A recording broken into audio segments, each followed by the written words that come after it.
తిరుమల శ్రీవారిని పలువురు ప్రముఖులు దర్శించుకున్నారు. ఆలయ అధికారులు దర్శన ఏర్పాట్లను చేసి ఆ శ్రీనివాసుని తీర్థ ప్రసాదాలతో పాటు శేషవస్త్రాన్ని బహుకరించారు.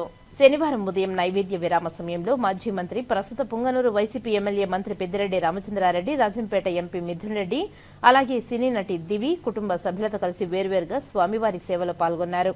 వీరికి ఆలయ అధికారులు దర్శన ఏర్పాట్లను చేశారు. దర్శనానంతరం ఆలయ రంగనాయకుల మండపంలో వేద పండితులు వేద ఆశీర్వచనం చేయగా ఆలయ అధికారులు స్వామివారి శేష వస్త్రంతో సత్కరించి శ్రీవారి తీర్థ ప్రసాదాలను అందజేశారు.